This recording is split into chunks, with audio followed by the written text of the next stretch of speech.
And so the more market share you can get for yourself right now, the more you can implement artificial intelligence tools and other tools and optimize yourself and get ahead, the better off you're going to be. Hey, it's Brad here. And before we get into the show, I want to tell you about the show sponsor. Now, I personally use this company in my own business. And so I was thrilled whenever they reached out and said they wanted to sponsor the show. Today's sponsor is JobTread. JobTread is an all-in-one construction management software. JobTread streamlines processes for builders and contractors from estimating and scheduling to job costing and invoicing. With JobTread, you can create precise estimates quickly, improving the chance of winning jobs, and their dynamic scheduling allows you to keep projects on track with Gantt charts and scheduling tools. JobTread also allows you to collaborate with teams, vendors, and clients in one location. No more missed information, who said, she said. It's all in one location. And their API integration tools connect with your favorite software like QuickBooks Online, Hammer CRM, or any other API-friendly apps. JobTread is perfect for builders and contractors of all sizes. Whether you're a solo contractor or run a large team, JobTread scales to fit your needs and works great for remodelers, home builders, deck builders, pool builders, and general contractors. Try JobTread today and learn how it can help streamline, manage, and grow your construction business. Visit jobtread.com or click the link in the show notes for more details. Now let's get to the show. Hey, welcome back to the show. Today I have another very special guest with me, Chad Lefevre, with the most important conversations. Chad, welcome to the show. It's a pleasure to be here. Thanks, Brad. Hope I got your last name right. Is that right, Lefevre? Lefevre, yeah. Okay. Yeah. I'm always like terrified I'm going to say somebody's name wrong, and I've done it before. So if it happens, it happens. We do our best. Well, welcome to the show. I know we got a couple of interesting topics to dive into, but before we get too deep into it, just kind of give us a little bit of a background of who you are and kind of what you do. Sure. Yeah. Best way to think about my background is it kind of intersects between leadership development and what we would call leadership development. I refer to it as regenerative leadership. And the work that I've done all the way with from startups and small companies all the way to Fortune 100 companies like Coca-Cola, Shell, J&J, a big mobile company up in Canada called TELUS. Really helping to develop leaders and using technology to do so. So technology is the other part of the intersection of my background is how do we leverage technology for better performance, optimal results, and how does leadership and the relationship that leaders have with technology dramatically influence the level of their success. And so that's kind of been, where I've spent a lot of time. I also used to produce conferences many years ago where we'd bring together some of the top leading thought leaders in the world, the Tony Robbins, the Mark Victor Hansons, the Timothy Ferriss types. We'd bring them together for closed door sessions every year. And it was sort of what's working and not working in that industry. A lot of those guys were small business owners who became, in some cases, large brands. But, we had a lot of these same conversations. How do we use technology to amplify and accentuate our work? And what does it mean to be a leader in this moment in time? And of course, that moment's always changing. And we exist right now in a moment in human history that's frankly unparalleled. In terms of the dramatic change that we're all facing. And change can be either something that can be feared or something that can be embraced. And when you really step into the power of what it means to be a leader, you tend to find ways to embrace those moments of change and to make it work for you. And I think that's, our organization, the most important conversations. That's what our focus really is helping to curate and facilitate the most important conversations that humanity needs to be having right now around any number of topics. There's no shortage of them, no shortage of topics and areas of the economy or our cultures or our societies that are in enormous amounts of change. And we can either lean into that and actually work together and optimize ourselves for that change, or we can be afraid of it and hide and pretend it's not happening. And that's a big thing right now that we're dealing with and want to address. Yeah, this is an interesting topic to me. It's one of the reasons why I wanted to have you on as a guest, because I'm a tech nerd. I love technology. I love leveraging technology. To me, it's a force multiplier, right? And now we were just talking before we started recording about, this is a huge blue ocean moment right now with AI and how that can change the entire landscape of, not just businesses, but people's lives. So Mm-hmm. let's dive into that a little bit. In regards to, most people know what AI is. Like they kind of understand the general term of what AI is, and they may not know the details of it. But in kind of a layman's terms, what are we talking about in terms of how AI is going to, impact businesses just kind of across the board at a high level? Yeah. Well, I think the first thing to say is that in my discussions and the research that we've been doing around this, actually, a lot of people don't understand what AI is, or its true potential. Right. They'll think of AI as ChatGPT, right? But ChatGPT is an interface that uses a language model behind it. Effectively, what we've created with artificial intelligence is a global interconnected brain that is the aggregation of all of our individual brains into a single brain. So the power of it is enormous. And there are so many different interfaces like ChatGPT. There's so many different tools out there that are AI based that are great for small and mid-sized companies. I think this is going to be a revolution in small and mid-sized companies like we've never seen before in terms of their ability to match and meet the moment of what large companies have traditionally, where they've traditionally dominated in the marketplace. I think you're going to be seeing the ability of small businesses to, in many cases, operate like large businesses without having all the overhead of the staff and the employees and the training costs and all of that kind of stuff. So, but the thing is, a lot of small businesses aren't really spending the time to optimize and learn, optimize their business with AI and learn how to use AI in a way that is going to give them that advantage. Those that do are going to soar right now. And here's the other thing that I think is really interesting. We can talk about this in more detail as well. The number of small businesses. So according to Pew Research, 10% of Americans are either small business owners or entrepreneurs. And there is a distinction in those two categories as well. So 10%, 90% are employees. What we're starting to see, I've looked at everything in terms of the research being done by EY, Deloitte, Gartner, Google, Microsoft. All of these different companies are posting sort of predictions of the impact of AI. How will it impact the economy? How fast will it scale? I've seen this range of anywhere from 30 to 85%. And it's a big range, and it is a projection. Nobody really knows till it happens.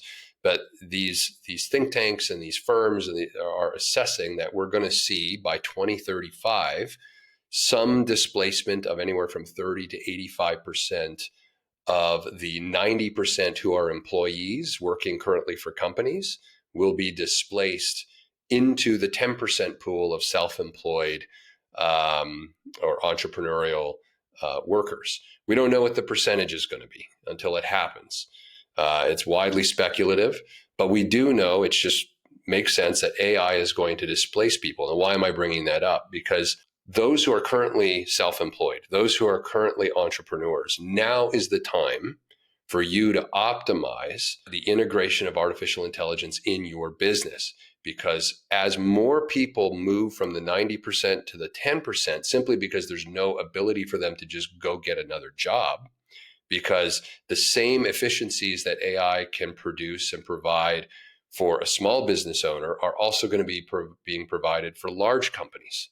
And so they're not going to need those employees. So I've been saying to people for the last 2 years, we're not going to need accountants.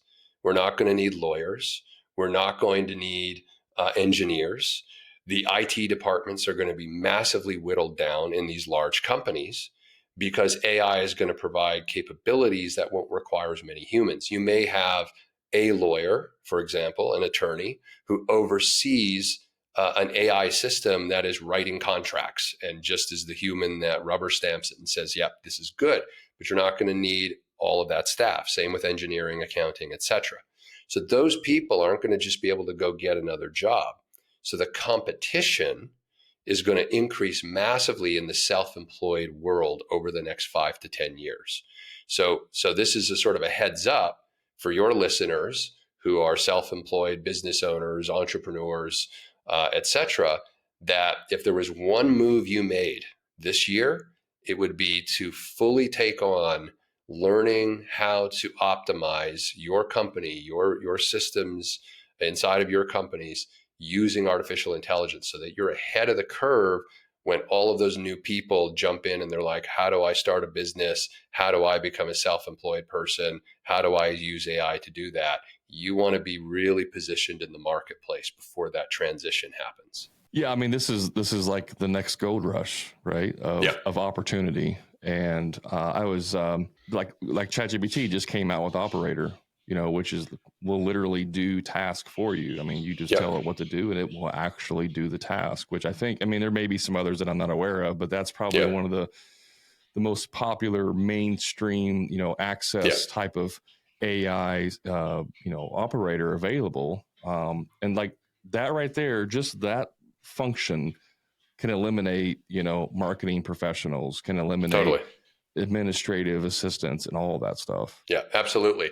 And there's so many other AI platforms that people are only just now hearing about. They've been around for a while, whether it's to create graphics, to create websites. There's AI platforms that are now, you can create mobile apps, movies, music, like all kinds of things, right? And they just get better and better every single day. So, I think it was Mark Cuban a couple of weeks ago. He posted a story of how his son or his son's friend or something like that had asked him, what is advice that you would give someone in their 20s in terms of optimizing themselves for where we're headed in terms of the economy and where business is heading. And he said, read every book you can on artificial intelligence and literally experiment with every artificial intelligence you can get your hands on. That was his advice, because he said effectively that's the future of business. If you're not in that game, you might as well shut your doors, because it is going to impact every type of business, even businesses that are more sort of a bricks and mortar hands-on can benefit from artificial intelligence to optimize their processes, their systems. And there's going to be all kinds of new businesses that'll open new markets and new types of things that we're not even thinking about right now. I can't even tell you what they are, because, it's like Dell came out with a study years ago, which they're standing by to this day. And they said that by 2030, this is Dell Computers, they said by 2030, 85% of the jobs we are doing right now won't exist. And 85% of the jobs that will exist, we don't know what they are. Like, we can't even plan for them because they haven't been invented yet. Right. Now, that's pretty high. Right. So, and I want to qualify that too. Not that they won't, not that 85% of the jobs we're doing won't exist, but they won't exist in the same capacity. They're going to be wildly different in terms of how they're done, how they're conducted, et cetera. So, are they right about this? Probably not. It's speculation. But what if it was 40%? What if we cut it in half and say that 40% of the jobs that we're currently doing, we won't be doing the same way, and the new jobs haven't even been invented yet? It's still massive. And when you think about the last time as a culture, we had around 30% displacement in terms of people's jobs, and that in some cases would even lead to unemployment. You have to go back to the Great Depression to get to those numbers. So, it's like anything. We can either plan and be prepared, or we can pretend it's not going to happen to us and then be surprised. So, one of my messages is to small business owners and entrepreneurs is this is a great time to actually optimize your business. There are things you can do today you couldn't even have done 5 years ago for your company without spending a lot of money. And they're just immediately accessible and available to you. And so now's the time to lean in to these tools and these technologies. Yeah, I mean, just on the very basic level, I have AI in my social media. So if someone sends me a message on Instagram or my Facebook page, AI is responding to them and having conversations. You Yeah. know, like I have to train it. It's not always Yeah. perfect. You know, I got to go in and fix some things, but it's 90% there. And, you know, it's just basic stuff. Yeah. But it saves me, Saves time. you know, 30 minutes, at least 30 minutes a day of having to respond to certain people, you know, whether it's a scammer or Hmm. something that we're not interested in or whatever. And so that's just a very basic example. Now you take that and you know, and apply it to things that are way more complicated, like you were saying, engineering and stuff. Hmm. It's definitely going to affect small businesses, probably more so like specialists, like you were saying, like, you know, attorneys, Yeah. engineers, accountants, things like that. And I think what's going to happen is that they're not going to completely go away. It's just, it's going No, to gut that industry. And then that's you're right. going to have some people that are smart enough to pivot, you know, that engineer who's smart enough to pivot and leverage AI. And then he's only one of, you know, what used to be 100 engineers in your town. Now he's one of 5 that are left that have pivoted and use it to their advantage. Exactly.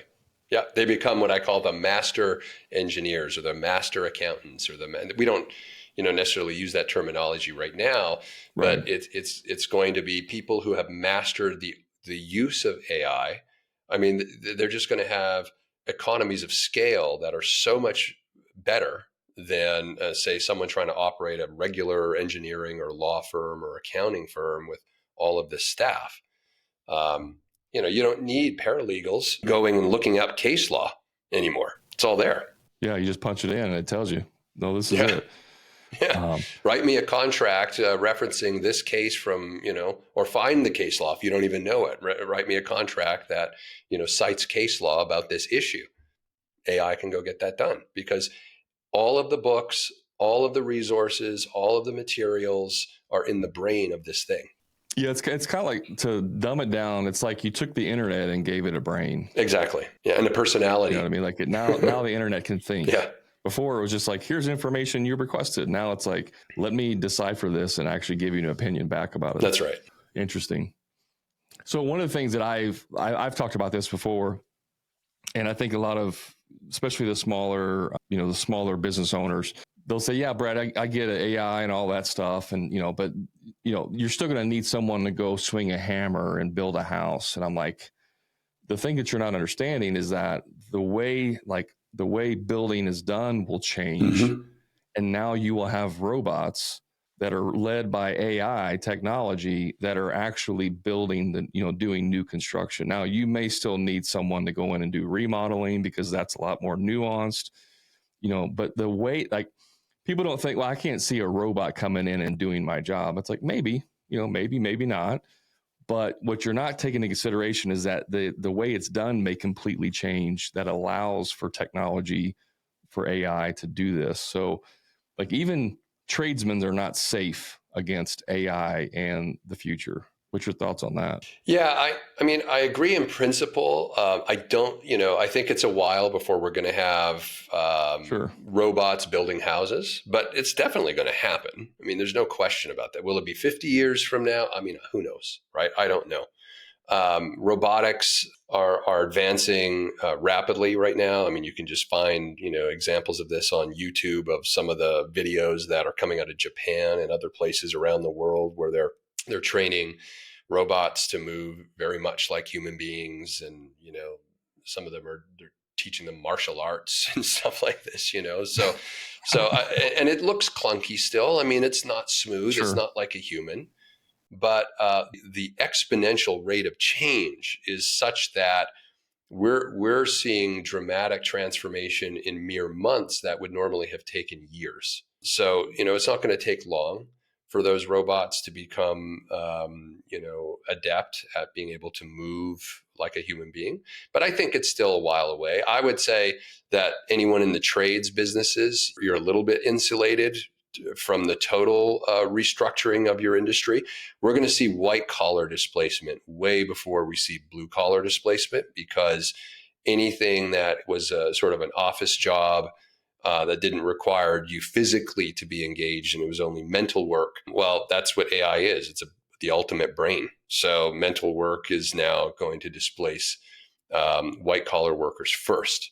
And that's what we're going to start to see. And then when robotics, you look at an Amazon, facility right now in terms of where they, some of these, they're all robots. An order comes in and you see this robot flying through the sky, and it drops down and it gets your package and it takes it to where, they don't have people in those warehouses. They're all robots.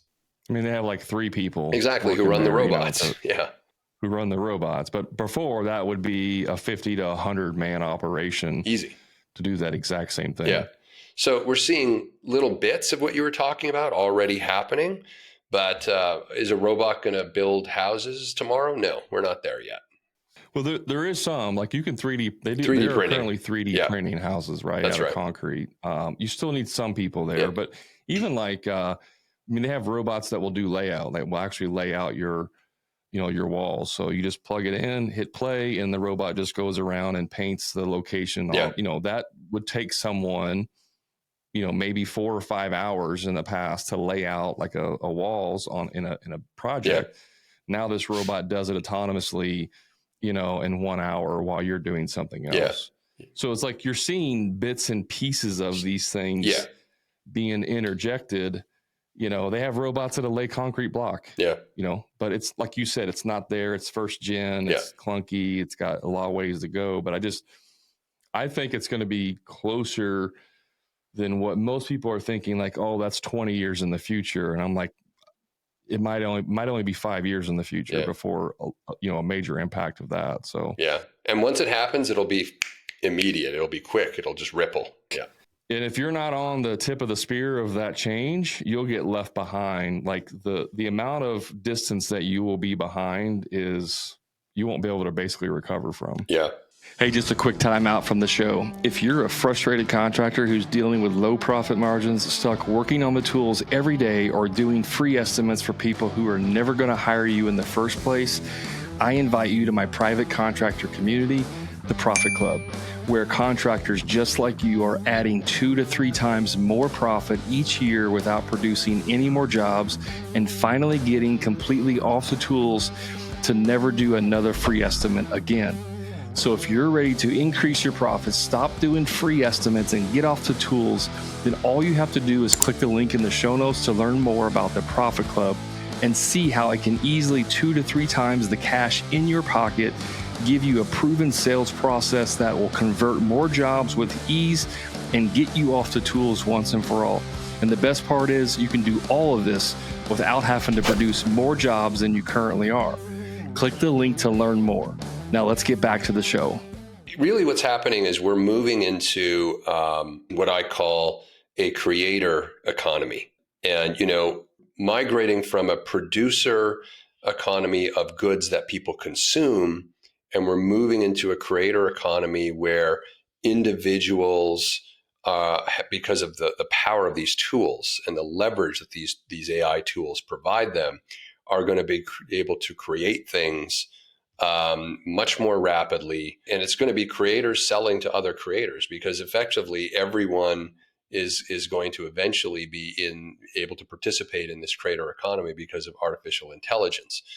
Now, the problem is that we live in a society that is predominantly, we've been trained for the last 100 or so years to be very left brain. So we have a left brain dominant society. So just for your listeners, if you could think about this, so your creative intelligence and your emotional intelligence exists on the right brain, okay? And your left brain is, I liken it to being kind of like the executive assistant of your life. Like your left brain is great to figure out how to do things and how to take action around it. But what you decide to do is actually an act of creation. It's a right brain function. And so we've been in a very left brain leaning society because basically since the Second World War, the grand bargain has been, hey, listen, if you come and work for this company, we're going to pay you a salary. Your job is X. It's very specific and defined. So, one of the things we talk about in our organization, the most important conversations, is we're helping human doings become human beings again. We've been all, as a society, kind of relegated to human doings, right? And it's like even, you meet someone for the first time, and what do you ask them? What do you do? Right. So like we're very preoccupied with the doingness of life. And that's been a conditioned thing. That's cultural. That hasn't always existed throughout human history. But it's a result of what happened post Second World War, where we had this explosion in manufacturing, this explosion in the invention of new products, new technologies, all of this. If you kind of track it through the 1950s, 60s, and 70s, it was sort of this grand golden age of the building of new things. And we needed a lot of human doings to do the work to build that stuff. What we're talking about now, if artificial intelligence and AI directed robotics are going to basically handle a lot of the doing, what does that leave us as human beings to do, right? Not as much as we used to. And we need to rely more on our right brain, more on our creative faculties. Now, a lot of people don't know how to think creatively because we've kind of been squashing it, taking it out of the school system. We've been sort of diminishing it. For years, it was, go into the sciences or get a profession, that's, a white collar profession, doctor, teacher, lawyer, executive, et cetera. That's been sort of what we've aspired to in many cases as a culture. And I see an opportunity, like for anyone who works with their hands, who's building things. I see a huge opportunity and almost a renaissance for anyone who wants to create something, build something, and leverage these technologies to do it more effectively, that you don't have to just be relegated to being a human doer that's punching a clock and just fulfilling, your very small role that you were given, because your potential is much greater than the role you've been given, but you've never been asked to actually step into your potential. It wasn't needed. Corporations and companies don't want people with funny, creative ideas on how to improve things. They want you to just follow the rules, stay in line, and we'll pay you for that, and we'll give you your vacation, and that's all we expect of you, right? So in a way, I feel like our society has been intentionally dumbed down because of all that was required of us for so many years was just to kind of fall in line and check the box of what it took for us to get a paycheck. But now when those people are being displaced from those companies, they need to learn how to think creatively because it hasn't been something that has really been reinforced and taught. And it can be scary for some people because it's change and it's new and they have never maybe had to do that. But on the other side of it is autonomy for you, is aliveness, is the sense of you're creating something, you're the master of your own destiny. And these tools allow you and allow all of us to step into that place of power for the first time possibly in our entire life. So it's an incredible opportunity. I'd like to get your thoughts on this because what I've noticed specifically in the trades is like with all of the technology that exists now, it's much easier to start a business. Yeah. And I mean, from, software to, access to information, like it's just way easier to start a business. So what we're seeing is a lot of people are becoming that 10%. They're becoming self-employed instead of being an employee. Yeah. And it creates a shortage of the employees, in the space because people that would normally just be an employee now have the technology and leverage to start their own business. Now, whether or not they're good at it, that's a totally different story, Yeah. But it still gives them the option to start. How do you see that is that going to get worse as technology gets easier in terms of more people being entrepreneurs and less people being actual employees? Like, what's your thoughts on that? Yeah, well, I think so. Competition is going to go up dramatically. And this is why I'm saying for your existing listeners who are already in that 10%, in that entrepreneur, business owner, or self-employed category, now is the time to really step back and give consideration to what do you want to create for yourself? Is your business exactly where you want it to be? If not, AI and these high-tech tools can actually help amplify and accelerate what it is that you want to create. And now would be the time to do that because to your point, yes, there's going to be way more people that are joining that 10% and they don't know what they're doing. But I'm not meaning to be pejorative about those folks because they can learn and become good at it. But it's going to be noisy and messy for a while. Yeah. Because, and I'll give you an example. For years, in addition to my work in leadership in tech, on the side, I also, because prior to getting into all that in the late 90s and the early 2000s, I was heavy into public relations. And so I did a lot of PR stuff. And I was really good at the PR stuff, being able to get people on major TV shows and et cetera. But there were a lot of people who weren't good at public relations. And it would often happen to me that I would be talking, say, to a new company as a potential new client, and they would say, "Oh, we tried PR and it didn't work." And I'm like, "Well, you probably had a bad company that didn't know what they were doing, right?" Yeah. But the problem is that once they have that experience, it's like, "Yeah, I'm not really sure," And so you're up against that. So when all these people move over from the 90% into the 10%, a large percentage of them who've never had to, like you say, figure out how to start a business, operate it, run it, and now they also probably don't know how to use all the AI tools, because if they're even using any in their current job, it's probably only ChatGPT and a few others. So they won't even know where to look. Like there's just the brains of people who've been stuck in sort of a corporate environment who are now moving out of that are different brains that because they've been doing something the same way for years and years and years and years and years, and there's parts of their brains they haven't had to exercise. So there's going to be this moment in time where their creative center is starting to come online, but it's going to create a lot of noise. And so just like me in the PR story that I gave, anyone who's already existing as an entrepreneur or self-employed business owner, you're going to have all that extra noise of all those new people who've now joined and are competing with you, just like the PR companies. And so the more market share you can get for yourself right now, the more you can implement artificial intelligence tools and other tools and optimize yourself and get ahead, the better off you're going to be, because it is going to get very noisy, very competitive. And unfortunately, there's going to be those who are stumbling around not knowing what they're doing for a minute until they figure out what they're doing.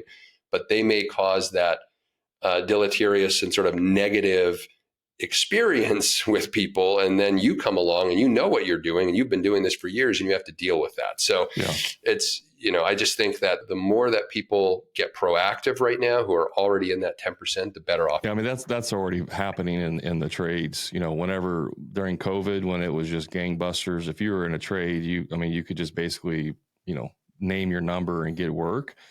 Yeah. So many people saw that as an opportunity to get rich.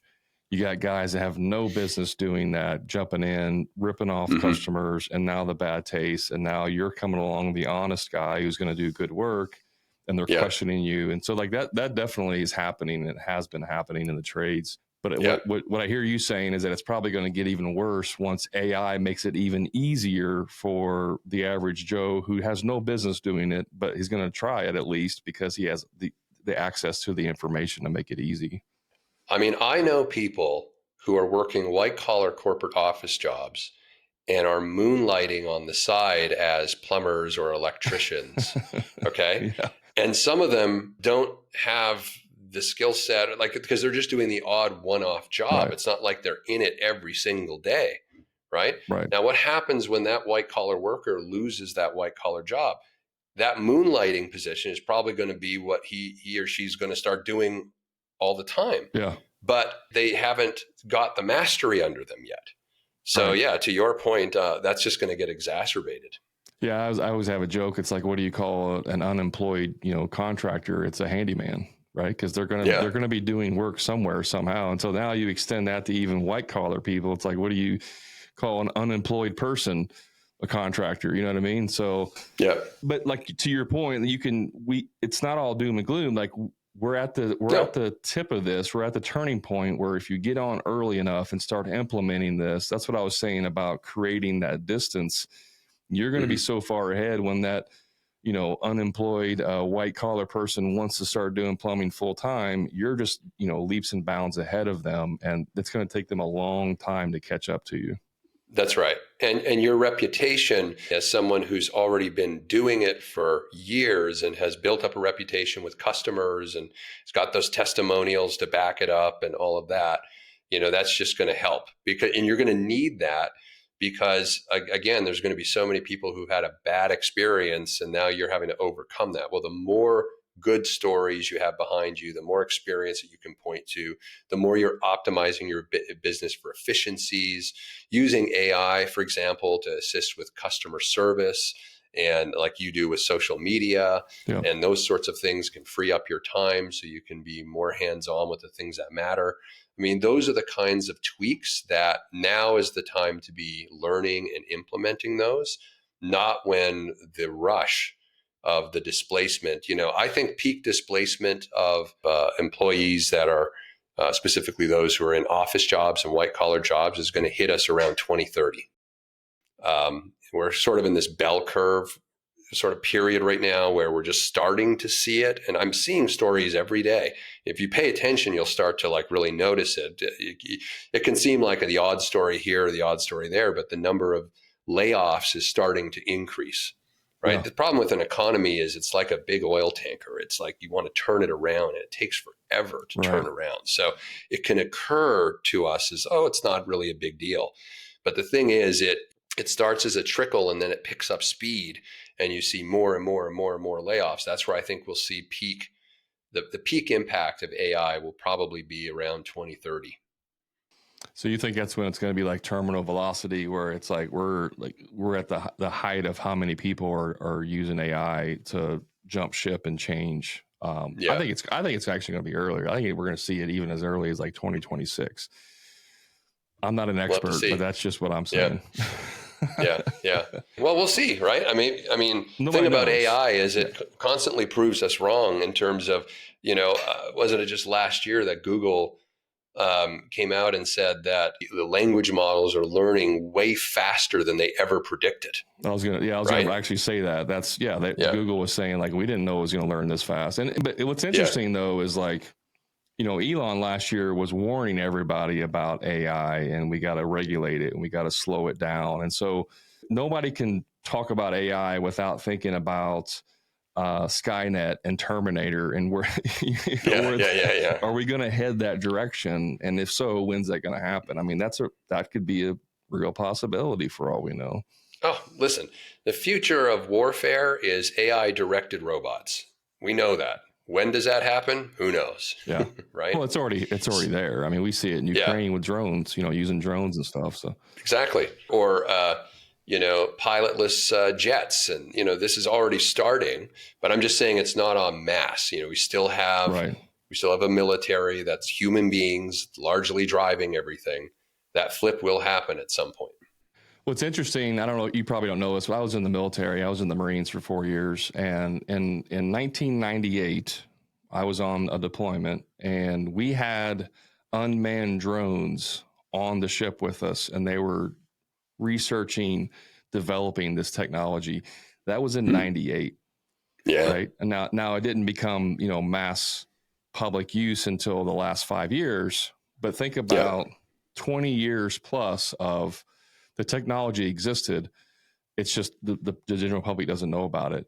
And of course, the governments of the world, specifically US, they're already using AI in a much more advanced level than what we even know about yet.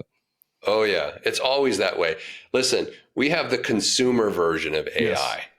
Yes. They have like 100x, whatever they're doing. We don't even know what that is right now. Yeah, that's just, it's always been interesting, my experience and, being in the military and the technology there and all that stuff. So, well, let's do a little shift here. We got some time left. I want to shift a little bit about, let's say I'm a small, contractor. I got 10 employees. I want to start leveraging AI in my business. But as the leader, if I'm dealing with, and I don't want to talk down about people, but maybe they're not college educated. They're blue collar guys or hardworking guys, but they're not the most educated. Now I'm getting pushback with the use of AI and how that, implementing it in my business from a leadership perspective. Like, how would you advise to kind of handle that situation? So in your hypothetical, so the employees are giving pushback to the leader about wanting to use AI. Yeah. Well, I think that, so we actually run a process, and there are other versions of this process that are available. Basically, it's called design thinking. You can find different design thinking models out there. And what design thinking does is it allows you to create a context for you and your employees to get together in a creative sort of environment that you set up. And so what I would say in that case for leaders, I would say, huddle your team together, get them together, and set aside 2 or 3 days and actually plan out you can call it a strategic design session or whatever you want, but enroll them in the use of AI and what are the ways that we could use this, guys, like let's explore this. Maybe bring in a local AI expert or something to demonstrate the different platforms that are available and the things that could be used inside of your business to optimize and increase efficiencies. So there's this old saying that people adopt what they help create. Okay. So, the best leaders are always those that engage their employees to be part of the creation process. And in this case, the creation process is how do we, versus telling them you're going to do this, how do we integrate these AI tools so that we can all perform at a much higher level and enroll them in joining you to learn that together and to create that together. And so the reason we have our organization that we call the most important conversations is very strategic. Human beings socially construct reality through conversations. It's in a conversation that you share your worldview and your perception, I share mine, and something new emerges between us where we both see new things, we both experience a new reality, which is sort of the conjoining of both of ours through the conversation. So when you do that in a company and you invite your 10 employees, for example, to participate in a conversation about how might we use AI to create better optimization within our organization and better efficiencies and economies of scale and all of these sorts of things, you're not likely to get resistance. You're likely to get people who are leaning in and who are engaged and curious. And so what I would do in that sort of situation is I'd probably bring in a local AI expert to show us and demonstrate some of the AI tools that are being used relevant to our industry and what's going on, and then invite the employees to explore and to have conversations about the ways that we can implement this in our business. How might this look?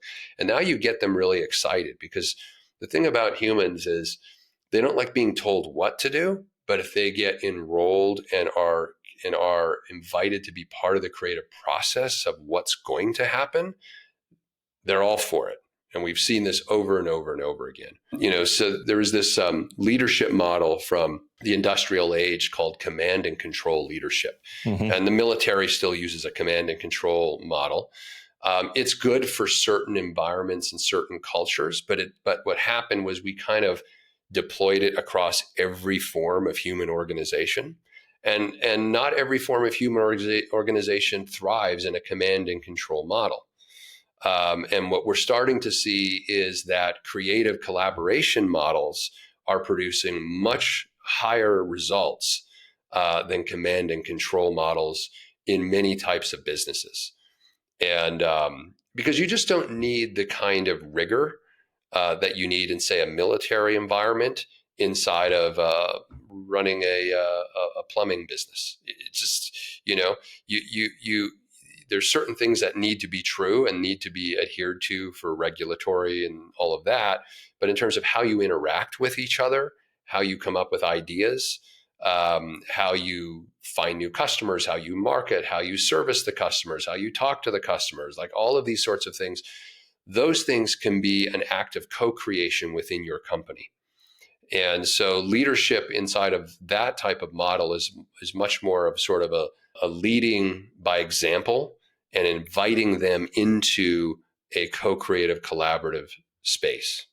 So I don't know if that makes sense, but that's what I would do in that situation, is I'd invite my employees to participate in okay, guys, we're going to use AI. How should we use it? Let's get a brainstorm going. Let's get some interaction going. Let's bring in an expert to help us think this through and enroll them all in it. And then you won't get that resistance. Yeah. What was the term you used about when you bring them in on the design process? You said a specific term. I forgot what it was. The creative collaboration process. No, something Is that it? else about how if someone is coming up with the ideas, they're more likely to implement it or Oh use yeah, it. yeah, yeah. So people adopt ideas when they're invited to co-create them, Okay, yeah. right? Yeah. Yeah. That's something that I've talked about in the past, and I agree 100% with that. Whether it's just creating systems or processes or bringing on AI or whatever it might be, you never know who your employees have access to. One of them may have a brother who actually has been studying AI, and now all of a sudden There you he go. comes in and boom, you're way ahead of the game. So, if you don't ask that person or you don't bring it to your team and say, let's collaborate, you miss out on those opportunities. So I agree 100% with that. Yeah, when we've run design sessions for all types, sizes of different companies, it's remarkable. I mean, sometimes how our design sessions work is a company will have a very specific problem that they want to address. And then we bring in not just the executive team for 3 days and lead them through our method, but we'll bring anyone in the company, or at least a representative from of all the different facets of the company that touch that problem in some way. So in this case, artificial intelligence and the implementation of it is a problem to be solved for a small business. You're going to want everyone in your company who's going to have to touch and interact with AI to be part of that creative design session in terms of solving the problem. How do we integrate artificial intelligence in our business? Because there's something that emerges that we call group genius. And again, it's through the conversation, through a facilitated process, something emerges when all of our brains get together that's bigger than any one individual brain that's contributing. And you want the insights and the experience of everyone who might be touching AI. So we've had situations where large companies are trying to solve a particular problem, and we bring someone from the mailroom to participate in our sessions. Now, in a command and control model, our approach should be like, well, why is he here? I mean, we just give him directives. But he's here because he has a viewpoint and a perspective that is relevant to the problem. We've deemed it relevant. That's why we've invited him. And in many cases, sometimes the people you never think to talk to in your organization hold the linchpin solution to the problem that you couldn't figure out. Yeah, there's a movie that I don't know if the movie just came out or it's coming out, and I don't even remember all the details, but I think it was Kellogg's, where the janitor had an idea and he wanted to get to the president, and it was like this big hoopla, and finally they listened to him, and it was like, it was a new product that basically saved the company, but it was like this Wow. janitor who's been moonlighting with these things, Yeah. had access to the facility and understood the process, and I forget the name of the movie or what it was about, but that was a general premise. And that's exactly what you're talking about. You don't know who in your organization may have that linchpin idea that changes everything in your business. Yeah. So might be someone in your company who's actively working with AI on their own just for fun or Yeah. whatever. And if you don't know that and you're just directing and saying, this is the system we're going to use, and it may not even be the best system to use or the most relevant, and you don't invite them into the creative process of how do we do this so that our business can succeed, you're missing out. So it's a great example. Yeah. Well, I know Yeah. we're getting short on time. I do like to ask all my guests a question, and that is, what's a book that you're currently reading or one that you would recommend? Oh, one that I'm currently, I read 7 or 8 at a time.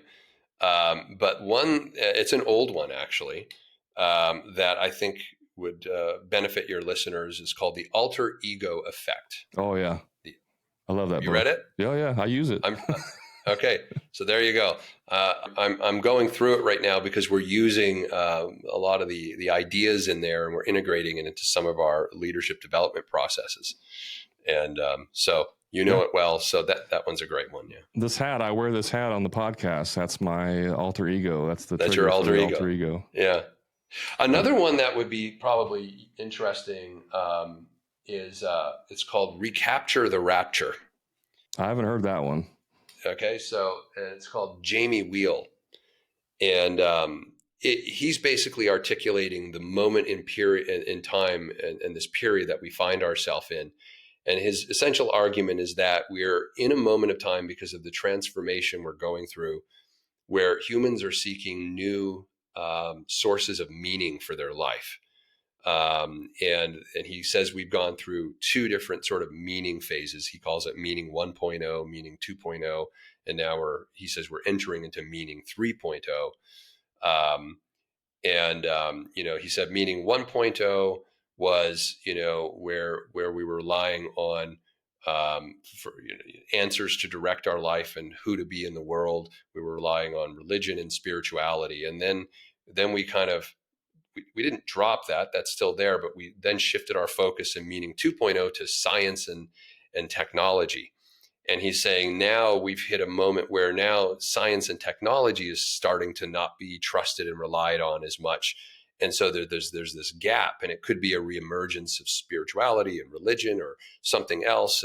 But he said there's this gap right now where people are really seeking for what gives me meaning, what makes me come alive, what makes me fill myself up in life. And so it's an interesting read. So that's another one that only because you've read The Alter Ego Effect. So I thought I'd throw a second one in there. No, I've never heard of that one. So I'll definitely take that look at that one for sure. Yeah. Well, Chad, thanks so much for being on the show. If somebody wants to learn more about you or your company or the services you offer, what's the best way to do that?